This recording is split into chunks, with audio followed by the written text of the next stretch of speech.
Ya estamos en el Café de Diario 55. Este es el canal de todos. Un gran amigo, no solamente de la casa, sino amigo personal, de long time, de largo tiempo, larga data.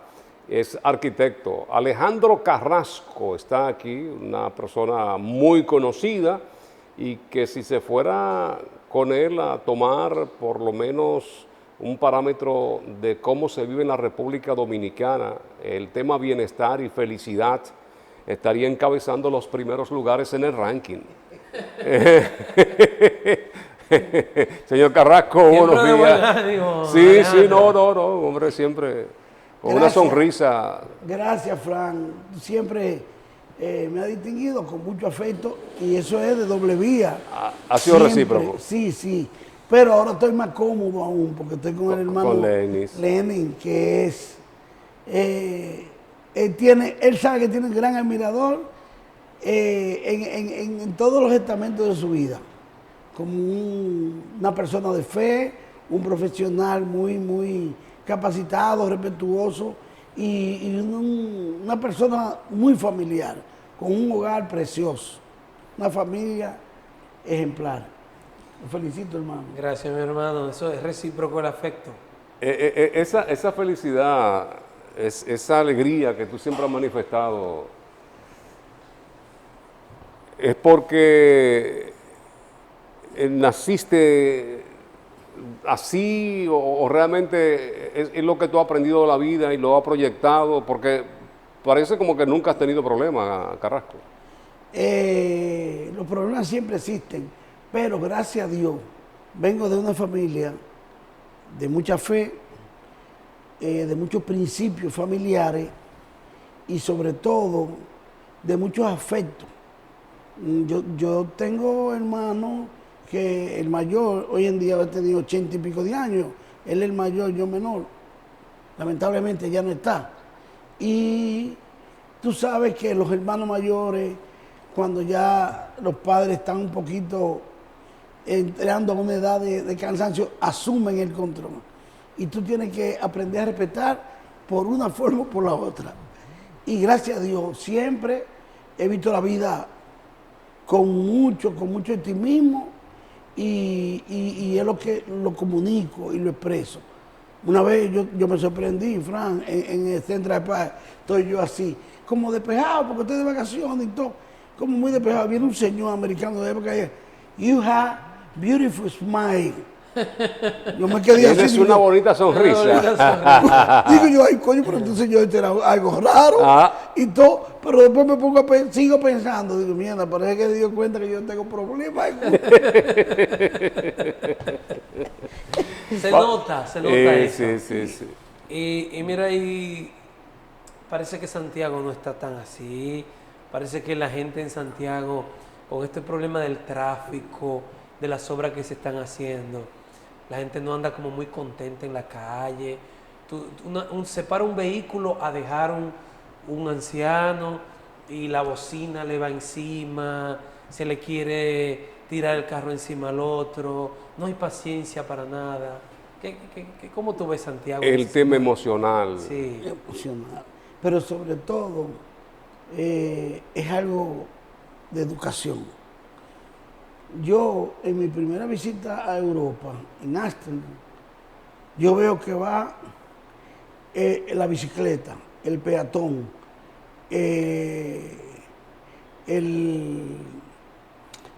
los que tienen van por los rieles, el troll, todo, y no veo, y el vehículo, y no veo un tapón. Y digo, pero vean, que es el mismo pavimento, es el mismo asfalto de allá, y que una parte del problema es la educación y el concho. El concho que no se le ha pautado con rigurosidad, que tiene que tener paradas establecidas para manejar un control.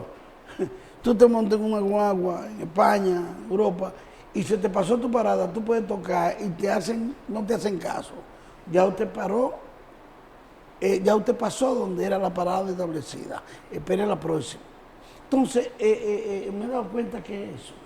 Bueno, ¿Y por qué no hemos podido lograr eso? Porque aquí hay una ruta, la ruta K, que comenzó en su momento con ese esquema de paradas como establecida y la ruta K era como un modelo, pero ya la ruta K está igualita que cualquiera de las otras. ¿Por qué es que no hemos podido lograr esto aquí en Santiago? Lo que pasa es que a veces la flojedad de las autoridades municipales, que es la dueña de la ciudad, la alcaldía, no aplican sanciones y creen que eso va a generar alguna situación desfavorable. ¿Y qué va? Cuando tú ordenas la ciudad, eso es lo que a ti te ponderan, eso es lo que a ti te toman en cuenta. ¿Entiendes? Entonces ese es el problema de aplicar. ¿No será que eso es lo que gusta? ¿No será incluso a extranjeros esa flexibilidad que hay aquí como con las normas? Y hasta nosotros nos vamos por un exilio económico a trabajar fuera del país, pero en definitiva usted quiere volver, cosa que no pasa con todos los latinoamericanos. Pero en el exilio, hay latinoamericanos que se van de su país y no vuelven más. En el exilio tú te vas y respetas todo. Sí, pero la gente quiere como volver a vivir para acá. En medida será por eso, por esa flexibilidad que hay con la norma, sea la ley o la regulación, como que nada es nada, que eso será lo que gusta. Antes yo te puedo quizá asegurar el extranjero. El extranjero ve como una fascinación, como una cosa, conducir y tomar.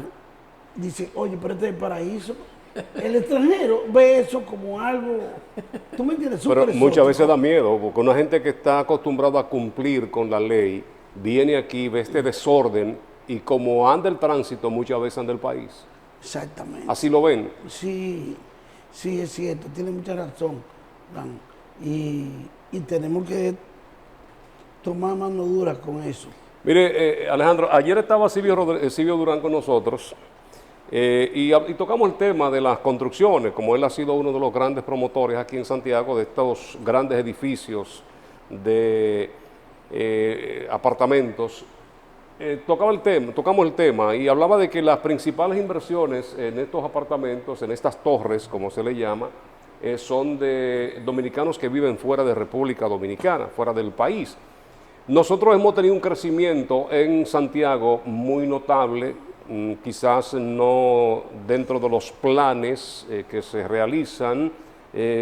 Uno cree que se ha escapado de la mano por el tema de los servicios, que muchas veces no llegan ahí o son escasos. ¿Ha estado este crecimiento al compás del bolsillo de los santiagueros? Honestamente, no, Fran. Si la remesa y el dominicano ausente, que es el que ¿verdad? Adquiere esos inmuebles. Yo doy servicio de avalúo para los bancos y el 95%, 93, 95 son de dominicanos ausentes que lo adquieren. Ahora, ¿a dónde entra el dominicano? En el sistema de los fideicomisos, que tú tienes que durar 5 años pagando una cuota fija, donde tú alcanzas el 30 o el 20% para aplicar por un financiamiento a largo plazo del 80%.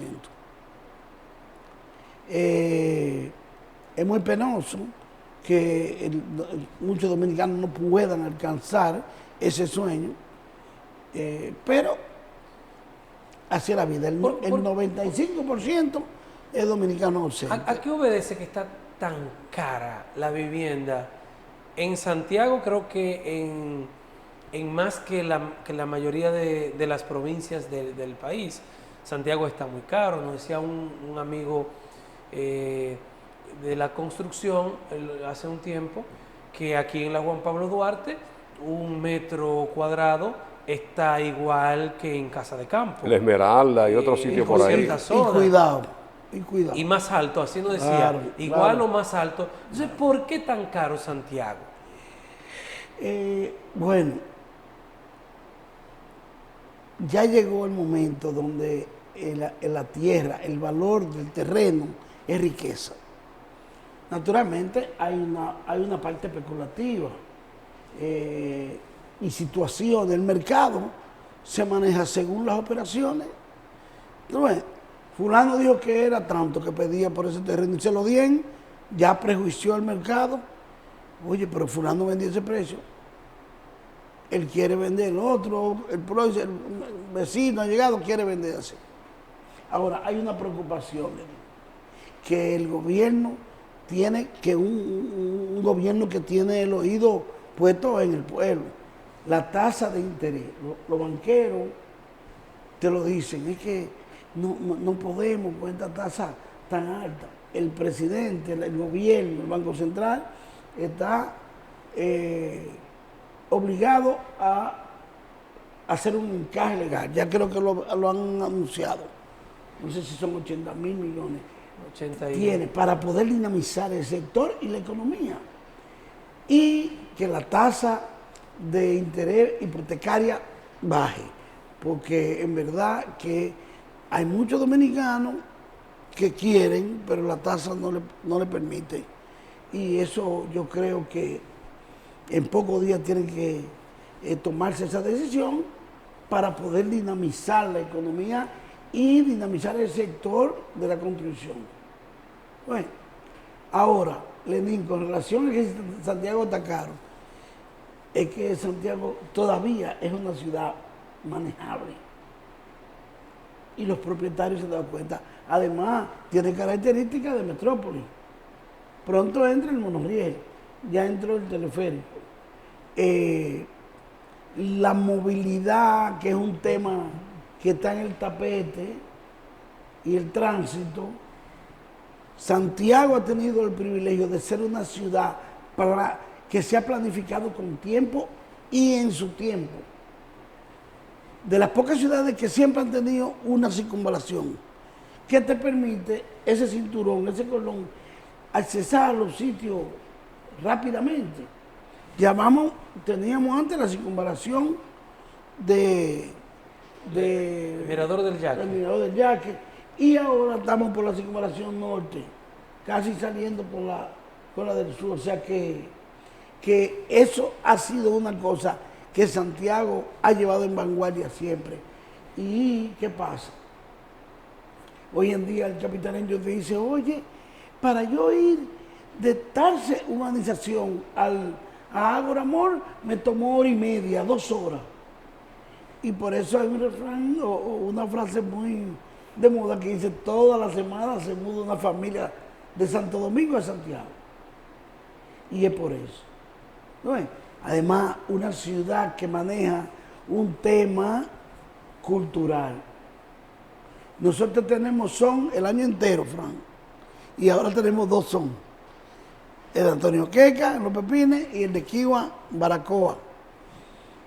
Los bailadores de Villamella, los bailadores de Santo Domingo, le es más fácil venir a bailar a Santiago el son por la movilidad y el tránsito de Santo Domingo. Entonces, ¿qué pasa? La oferta de dónde vivir con un ambiente equilibrado es Santiago.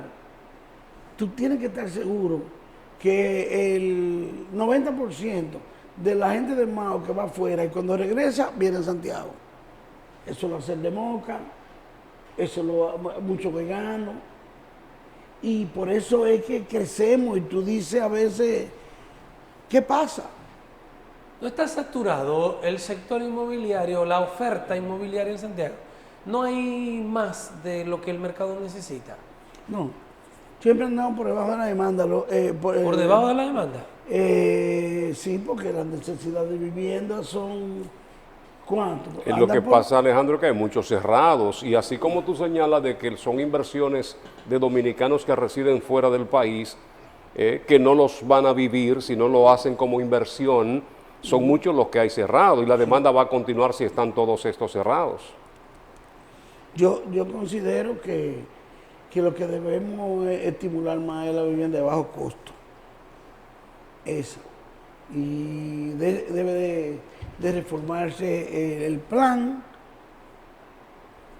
y el gobierno debe de empujar un poquito más. Hace esfuerzo, aporte con los bonos vivienda y todo, pero creo que se debe estimular más la vivienda de bajo costo. Mira, nosotros teníamos zonas deprimidas, desde el centro hacia arriba es donde mayor crecimiento ha habido. Ya conectamos con Tamboril, con Licey, ya tú no sabes dónde es la franja que divide, pero hemos visto en la zona suroeste un crecimiento, óigame, sorprendente. Estamos hablando Barranquita y toda esa zona por ahí, pero hay un inconveniente, tenemos solamente el puente Hermanos Patiño para cruzar y esto es un pandemonio que se arma ahí todos los días y ese crecimiento no se ha detenido. ¿Hasta dónde podríamos llegar?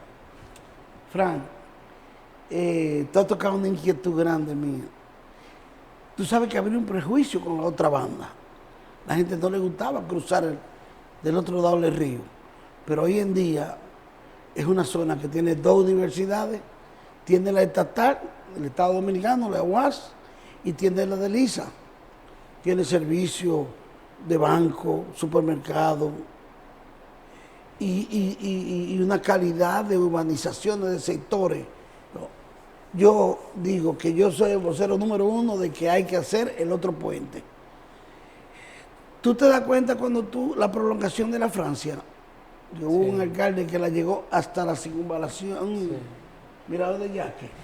Por ahí se pensaba un puente que le diera A Bellavista, a Bellavista rapidez. Incluso crea un circuito. Y yo creo que eso hay que promoverlo. Porque ya a la Barranquita, a la otra banda le llegó su tiempo. Debió ser primero que monorriel y que teleférico. Bueno, yo creo que sí.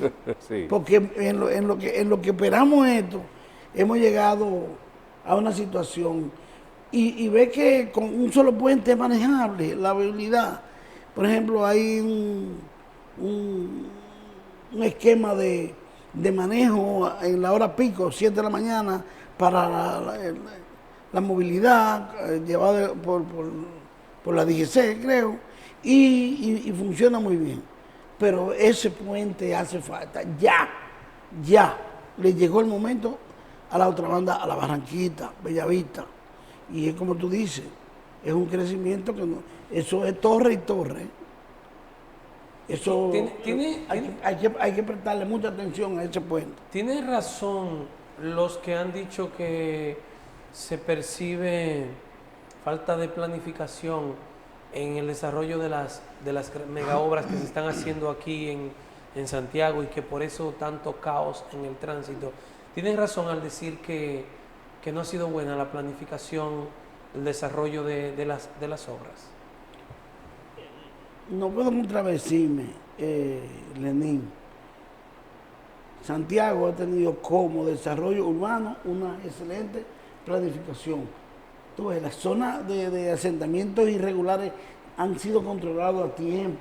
Pero estas obras que se están haciendo, que están complicando tanto moverse en Santiago. Lo que pasa es que en urbanismo hay un principio que dice, concentra los servicios para una ciudad de menos consumo de combustible fósil, de más fácil acceso, que la gente se acostumbre a llegar a pie a los sitios. Esa cultura todavía no la tenemos. Bueno, pero que no es la cultura, que no tenemos los recursos. Porque dime una cosa, o sea, una gente que vive en el este de la ciudad de Santiago no tiene ninguna opción para movilizarse en servicios públicos efectivos. Sí, pero por ejemplo, ¿qué pasa con ese atomizamiento que está tomando, que tú dices se concentra? Se concentra porque el inversionista tiene datos. Compra aquí, ahí tú ves casa, tú pasas un día y ves la casa, Juan la Borrán. Si no hubiera garantía, por ejemplo, nosotros tenemos un país de 57, 56 años de estabilidad democrática y de estabilidad política y de seguridad. Y económica también, crecimiento. Cuando tú ves que esas inversiones se mueven en ese sentido, es por todas esas condiciones. Pero es así. El inversionista invierte para su retorno. Y por eso es que se optimiza Trinitaria, la Esmeralda, todo eso, en urbanismo hay un término que se llama la identidad del lugar. Tú te mueves en Trinitaria y cuando tú ves esa sombra de esta torre, tú crees que estás en Santo Domingo, en Biantini, o pierdes la identidad. Por eso que, por ejemplo, con el patrimonio hay mucho celo de la preservación, ¿entiendes? A propósito de las inversiones en el centro histórico, una ciudad que va a tener una lectura clara de su desarrollo, que tú vas a poder interpretar la parte fundacional y el centro histórico con el entorno urbano y va a ver cómo crece en su alrededor. Se pierde nuestra identidad, Alejandro, cada vez que vemos menos casas patrimoniales de estas que son prácticamente representativas de Santiago. Vemos cómo van cayendo, cómo la dejan destruir y muchas veces a propósito. Perdemos la identidad cuando sucede esto. Claro, por eso yo he estado muy contento con la inversión que se hace en el centro histórico. No sé si te das cuenta que están retornando unas inversiones de hotel boutique, de restaurantes, y porque el centro histórico tiene que tener una oferta de atractivo para que retorne. Y mucha juventud le está gustando. Hay una generación que le encanta la noche, tanto en la zona colonial más que aquí, pero aquí están ya esa juventud buscando ir a la parte histórica, a los bares, a los restaurantes, y eso va a seguir creciendo. Hay ahora mucha demanda de hoteles boutique para manejarse a pie. O sea, tú llegaste en tu transporte metro, valga la promoción, metro, Pinar Platino, llegaste, cogiste un taxi, te fuiste a tu hotel, pero te va a manejar a pie a donde te va a manejar. Te va el domingo y todo. O sea que esa es una parte interesante, pero la inversión en el centro histórico, yo espero que impacten los propietarios de los inmuebles y vuelvan a restaurar esos inmuebles. Ha pasado en algunos casos, lamentablemente a veces es una cuestión, Fran, de valores. Por ejemplo, se murieron los ancestros, el joven que tal vez lo que está esperanzado en esa herencia, hay que vender. El que quiere vender le dice, contra, yo tengo una tienda de helado, yo no quiero para parqueo. Tú la puedes demoler. O la demuelen o hay un incendio. ¿Usted entiende? Entonces eso así no. Así no. Es más atractiva, de mucho más valor, el centro histórico con su identidad de inmuebles. Que se pueda hacer un desarrollo amigable con las mismas características del inmueble, porque hay un tema con la Benito Monción, de que hay proyectos de grandes compañías instalarse por ahí, pero la limitante es que son casas las cuales deben preservar su fachada. Sí, esa es parte de la medida de la preservación, es eso. ¿Y qué tanto limita, Carrasco? Porque nosotros conociendo, por ejemplo, lo que se logró hacer con las casas ahí de la catedral, de la oficina de la catedral, al menos la impresión con la que yo me quedé es que se puede hacer un edificio moderno sin perder la presentación de la fachada. Entonces, por eso mi pregunta, ¿qué tanto limita a un propietario de un inmueble lograr desarrollar una estructura moderna conservando la fachada del estilo victoriano o lo que sea? Sí, ahí tiene que prevalecer el parcelado. El parcelado es las proporciones de la lotificación. Si es estrecha y es profunda, tú en la parte posterior puedes hacer y preservar el inmueble. Inclusive en la parte de atrás tener crecimiento. Eso es permitido. Pero si el parcelado, la lotificación, las proporciones del solar son muy limitadas, hacer una inversión ahí no es lo más viable. ese inmueble tendrá potencialidad de otra cosa. Y a propósito, yo he asistido a reuniones donde inversionistas, donde los empresarios, la Fuerza Viva han estado presentes, donde le han pedido a Patrimonio que le liberen algunas zonas, las alturas, para poder hacer inversión, hacer apartamentos de un dormitorio que está muy demandado para jóvenes recién graduados, profesionales nuevos, profesionales que adquieren esa vivienda, que vivan en el centro histórico, vayan a su trabajo a pie. Hay un interés, ¿sabes? Porque el inversionista quiere, pero ese es un tema que hay que manejarlo. ¿Ya tomaste café? Como dice. Vamos a brindar café, Alejandro. Alejandro, aquí está Xiomara con el Café Santo Domingo. Aquí hay dos vueltas, ¿te ves? Bueno, en el diario y en el café, que aquí se justifica más que nunca. Café Santo Domingo, lo mejor de lo nuestro en estas presentaciones, el tapa roja, que es el tradicional, y el verde, que es el descafeinado. Café Santo Domingo, lo mejor de lo nuestro. Alejandro, aprovechar tu presencia. Frank, yo creía que esto era simulado. No, aquí brindamos café, calientito. Caliente, sí, que le muy quema la bueno. boca. Mire, Alejandro, el tema este de las construcciones ilegales, ese es un tema que hay que tocarlo con responsabilidad, con seriedad, porque hemos visto, y parece ser responsabilidades también de nuestras autoridades, que esto esté ocurriendo. Recientemente en la Sadalá, que no es el primero, ya hemos visto otro, y se liga a sectores que tienen que ver con construcciones de asiáticos que son inversionistas en República Dominicana. ¿Qué es lo que está pasando en realidad, según el profesional, el hombre que conoce? Hay que seguir endureciendo, como hablamos ahorita. Y eso le va a dar más vida al profesional de la construcción. A medida se pone más rigor, controlamos, pero es con la ayuda de las autoridades. Las autoridades. Y si no se controla eso, vamos a seguir con un tema histórico, que llega el inspector, el dueño de la obra le da algo y no ha pasado nada. Y eso es fatal, porque una obra sin monitoreo estatal, sin cumplimientos sobre estructura, sistema constructivo, es un problema. Y no es corresponsable el órgano que los reúne, que los congrega a todos, el CODIA. Actúa, pero no puede actuar solo.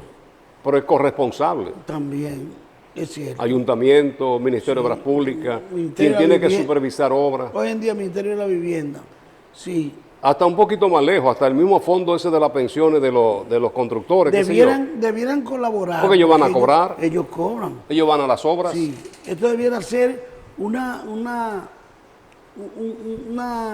estructura mixta de todos los interesados en el sector. ¿Cuál es la penalidad que se le establece para una persona física o jurídica que actúa con la deliberación que lo hicieron aquí en la Estrella Sadalá?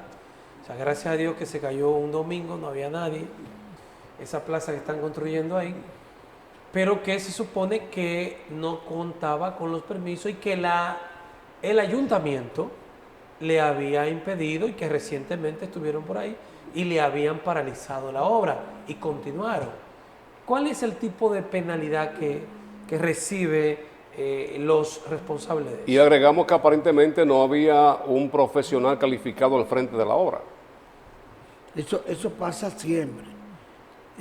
Hoy están por un maestro, obviando al profesional que sí sabe manejar toda la normativa y todos los procesos constructivos.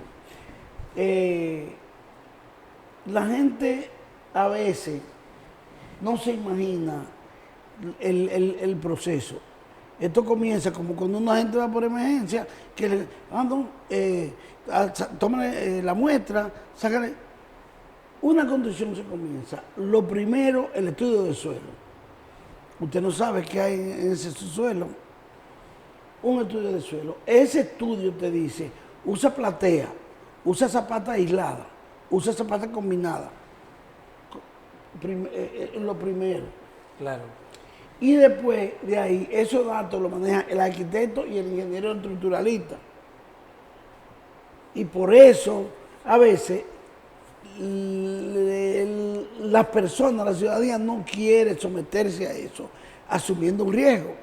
Porque cuando, si sabe que había ahí abajo, ¿por qué se me agrieta que está la casa? Oye, usted construyó en un terreno no apto para esa construcción.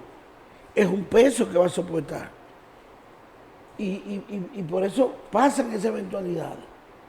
Entonces, yo creo que, como tú dijiste, Fran, hay que hacer un equipo de monitoreo combinado.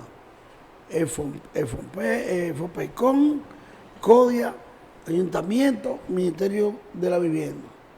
Que no se mueva nada. En países más pequeños que nosotros, Puerto Rico, no se mueve un blog hasta que no van y demuestran si todo está en orden, pagó su impuesto, todos tienen un profesional frente a la obra, todo. Hasta cualquier anexo que tú vayas a hacer en la casa. No, es una parecita. Sí. Porque usted no sabe. Hay gente que tú lo ves que es un anexo, pero que sustituyó un muro y ese muro tenía responsabilidad estructural.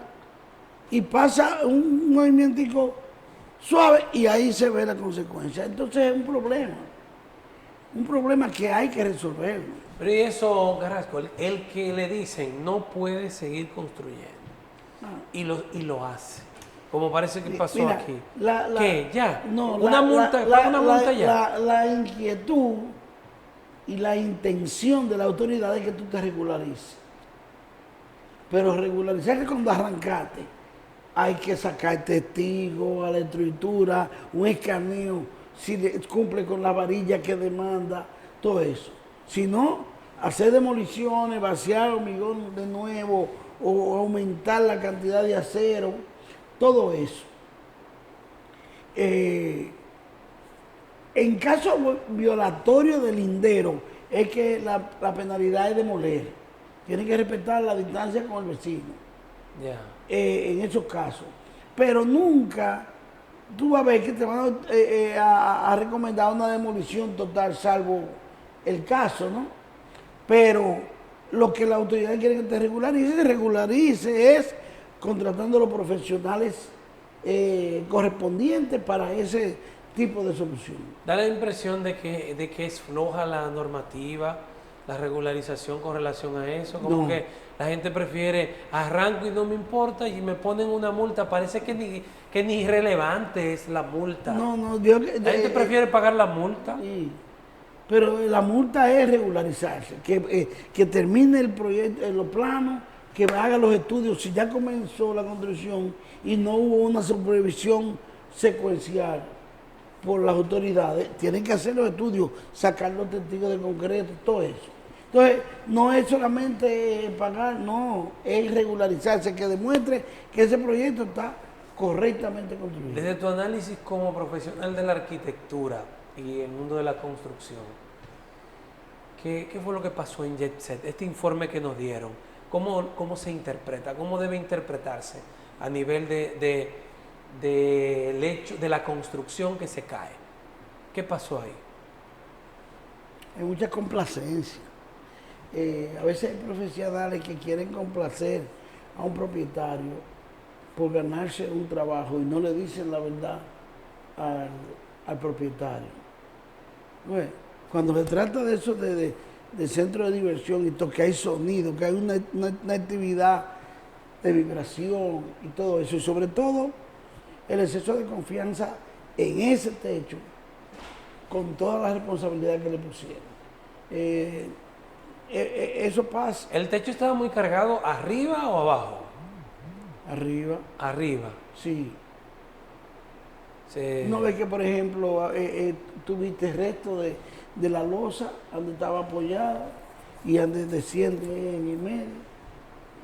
Estaba cargado por ambos lados, porque también tenía las barras con las luces, algunas bocinas ahí, y más las ondas sónicas, eso, oye, ¿Qué a tanto altos afecta decibeles. eso, el sonido, ¿verdad? Hay una boom, fatiga, boom, boom hay de la una, hay, sonido. una, hay, una, hay una fatiga constante, tú ves, del acero, porque no es indiferente, tiene sensibilidad. Entonces, eso, y como tú dices, por abajo sí le cuelgan bocina, bajo, de todo eso, luces que tienen peso. Y eso, Alejandro, así como hay matrimonios que lo disuelven rápido, a vapor, así hay muchas construcciones aquí. Tú pasas y cuando vuelves ya veo una edificación de 3 niveles aquí. Sobre todo mucha queja con esto de los asiáticos, de los chinos, que construyen y ya en un mes, mes y medio tú ves un edificio de 3, 4 niveles ahí edificado, construido. Es que hay cierta facilidad o qué es lo que está pasando los ahí. sistemas, Frank, ¿Eh? los sistemas. Los sistemas. República Dominicana siempre está en vanguardia en la parte constructiva. Ajá.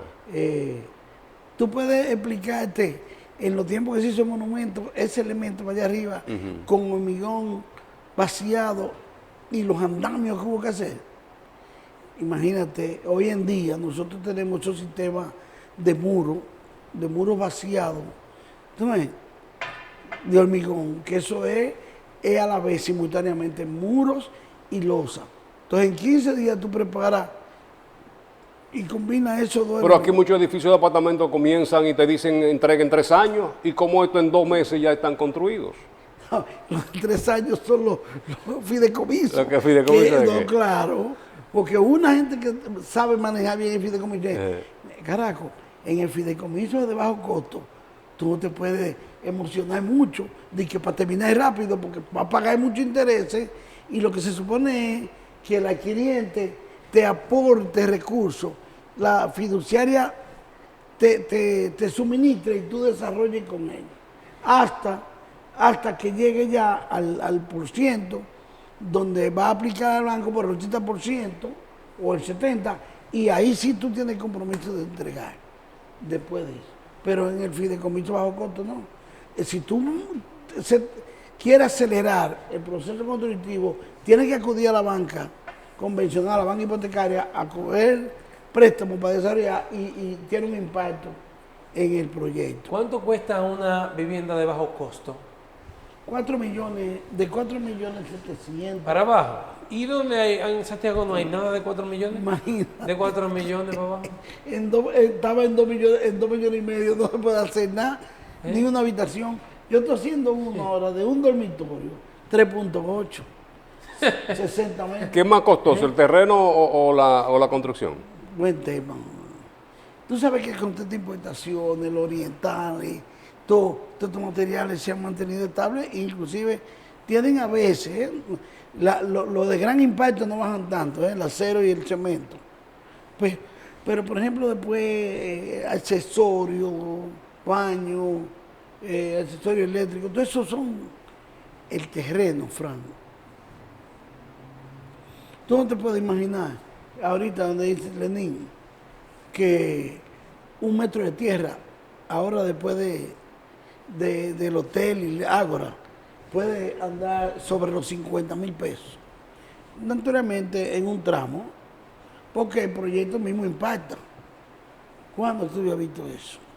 ¿Soporta Santiago ese centro comercial? Hay que esperar. Hay que esperar. Hay que esperar. Con el tiempo a ver qué pasa. Si cierran otros y ese se Y mantiene. ese se mantiene. Porque ese es el problema. Ese- Que los que iban al otro están cogiendo para allá. y comienza el problema en el otro. Y ahora hay muchas ofertas de pasillo y muchas Bueno. cosas en los otros. Por lo menos el cine se mantiene. Pero hay que ser optimista. El cine. Hasta los bancos se lo a han llevado. exhortarle que sea exitoso, que eso haya aportado para nosotros seguir avanzando y que nuestra ciudad siga siendo la líder de la zona, como es, como la segunda. Carrasco, oriéntanos con esto. Una persona que quiere adquirir una vivienda de bajo costo, ya dijimos que es de un poco menos de 5 millones hacia abajo. ¿Qué beneficios le ofrece el Estado al comprarlo a través de un fideicomiso? No, hay un bono vivienda que eso hace que el precio no exceda a lo que establece la ley. Y esa garantía, eso es una garantía que tú tienes cuando tú ya comenzaste un fideicomiso. ¿Cómo se llama? Explícame un poco más. Tú sabes que puede, en el proceso constructivo puede haber un alza. ¿Ah? Un alza de materiales, Claro, de costo, claro. que impacten el costo. Ese bono vivienda le garantiza porque ese conlleva impuestos, el valor de la tierra, Amortigua. amortigua. ¿Y de cuánto es el bono? Vamos a suponer un apartamento, yo quiero comprar un apartamento de 4.700.000 pesos, que se considera de bajo costo. ¿Cuánto me da el gobierno? En el bono vivienda lo que más tal vez es garantía de que no se te pueda aumentar el precio. ¿Por qué? Porque cuando ese constructor, esa promotora vaya a declarar y presente los bonos, el impuesto va a tener menos impacto.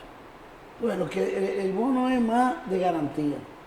No que te refleje. O sea que yo puedo firmar un contrato para un apartamento de 4.7 millones hoy, en un fideicomiso a 3 años, y en el año 3 puede que yo termine pagando 6. No, nunca. Esa es la garantía del bono vivienda. Y ahí no se establece entonces la cláusula en el contrato de que si aumentan los materiales o cualquier otra razón, Sí, pero por la misma que ahora se habla de que se va a aumentar el tema este de ¿cómo se llama esto? Lo que el plano y también la supervisión por parte del Ministerio de Viviendas. Sí, el costo, vivienda de bajo costo tiene una tolerancia muy corta de incremento. Yo no creo que llegue al 10%, pero es un por ciento muy, la garantía de que, mira, aumentaron los materiales, aumentó esto, no pasa creo que del 10. No puede pasar del 10. Creo. ¿Tú no recomiendas que se compren apartamentos fuera de fideicomiso? No, es que... ¿O de qué eso depende? del ¿O ¿De qué adquiriente. depende? ¿De qué depende? No, de la capacidad de pago del cliente. Por ejemplo, hay una gente que tiene una cultura de comprar vivienda en plano, apartamento en plano, porque el proceso constructivo le va a dar un espacio de amortización. ¿Te entiendes? Entonces, ese se planificó con sus recursos, o lo tiene o lo está esperando. ¿Y la compra en plano no te altera costo a posteriori?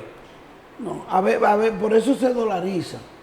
Lo más que se hace a veces es que se dolarice en el momento de la firma. Si firmaste por $50,000, te el 60 por 1, te el 49 por 1, eso te lo van a garantizar. Que hay gente que se gana un dinero, compra en plano y luego vende antes de terminar la construcción. Bueno, Fran, esa generación de negocio es reciente.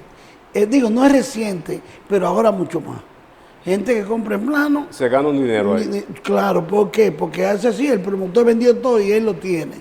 Tiene 2, tiene 3. Bueno, ya se agotaron, pues yo lo vendo, es mío. Y el que llegó enamorado, tú tienes que estar seguro que le va a pagar lo que esté pidiendo. Porque un familiar está ahí, mamá está ahí, el tío, mi hermana o mi hermano, y lo va a pagar como le pide el otro. Carrasco, hay una propuesta, estuve viendo este fin de semana, hay una propuesta inmobiliaria de construcciones prefabricadas. Eso uno lo había visto como en Estados Unidos, pero aquí como que no era de eso. ¿Qué opinión tienes tú, qué opinión profesional sobre esta propuesta de casas, apartamentos prefabricados? Estuve viendo de 120 metros, que es un buen metraje, porque aquí se paga muchísimo, el doble prácticamente del dinero que cuesta eso, por 80 metros y cosas así. Pero tú como profesional, ¿qué opinión tienes de esta nueva forma de construcción prefabricado? Hay un cuento famoso con el presidente Balaguer, que van unos ingenieros, arquitectos de vanguardia, de todo. Nosotros venimos a presentar este proyecto que se hace una vivienda cada 15 días y es prefabricada y todo. Y usted puede ahorrarse esto, dice, muy bonito el plan, pero déjeme con los tradicionales que come la doña de que cocina, que come. Entonces, o sea, le dio un sentido social. Ok, pero el adquiriente no tiene ese sentido social. No, ahora voy a tiene un problema económico. Tradicionalmente había, mira, la demanda es tan alta que la gente ya está aprendiendo a consumir vivienda prefabricada. Pero antes había una duda entre el dominicano que no le gustaba su blog y ver su pared, que era lo que le ofrecía seguridad. Y ahora no, ahora hay materiales aligerados, de englas, chirró y todo ese tipo. Lo que hay que buscar es la validación con el código de construcción. Claro que el principal beneficio de las construcciones prefabricadas es un asunto de costo. Resultan mucho más baratas, evidentemente. Pero ¿cuáles son las principales debilidades o desafíos que tienen este tipo de viviendas en el mercado? Todo va a depender cuál es el sistema de prefabricación. Si es en altura o es una vivienda de un nivel. En una vivienda de un nivel, una prefabricada, el riesgo es mínimo. ¿Tú ves? ¿Por qué? Porque esos materiales pesan poco, un desplazamiento de un muro que se puede doler material. ¿Y la resistencia a fenómenos telúricos? Sismo resistente. O el mismo tema huracán, ¿verdad? Que estamos en la ruta. En eso es que te estoy explicando. De un nivel, con un sistema aligerado, el riesgo es mínimo. Una pared no te va a matar. Lo que te va a caer no te va a afectar. ¿Te entiendes? Ahora en altura, ahí es combinado. La estructura es metálica o la estructura de hormigón, aunque los cierres y las divisiones sean aligerados. Eso te iba a preguntar, hoy se está utilizando mucho la aplicación del acero en construcciones. ¿Esto se valida para apartamentos o solamente para negocios? No, para apartamentos. Y una construcción muy normal. Pesa menos. Yo tengo mis reservas con el costo. Y pesa menos y es más rápido. Pero en el costo... Es más alto. No más alto, si no andan ahí. Lo que pasa es que también el dinero en el tiempo tiene un costo también. ¿Tú ves? Pero la estructura metálica... Estas megas construcciones chinas que la hacen rapidísimo para armar estas tiendas grandísimas que estamos viendo ahora, ¿son seguras? ¿Tú has visto, verdad? Mira, son seguras porque se supone que China, que va en construcción, va en vanguardia, esos análisis lo hacen allá y tienen ellos que garantizar que sí. ¿Tú ves? Pero tú has visto cómo la hacen. Es que el plano viene. Y son de las que más se han caído. Sí, pero parece que es por un tema del equipo profesional. Porque yo no sé si esos extranjeros utilizan a la mano de obra, los profesionales nativos. ¿Me entiendes? Y se habla que los chinos son muy austeros. Demasiado. Gracias, Alejandro. Siempre. Terminamos. Muy cómodo aquí con ustedes. Se nos fue una hora como nada. Oye, pero increíble. Entre amigos. Se queda uno queriendo pasar parte de la mañana. Es así. Gracias, Alejandro Carrasco, por acompañarnos. Es arquitecto con maestría, con una experiencia amplísima en el mundo de la construcción. Con él hemos conversado en este café de Diario 55. A ustedes gracias por acompañarnos en nombre de Linis Tejada Betancourt, Adalberto de León en la producción general, Fran Rodríguez y todo lo que somos partes del 55 en la mañana. Agradecemos su sintonía. Mañana después de la misa aquí nos reencontramos una vez más. Feliz día de San Juan. Hoy, San Juan el Bautista, a las 10 el programa Buen Día.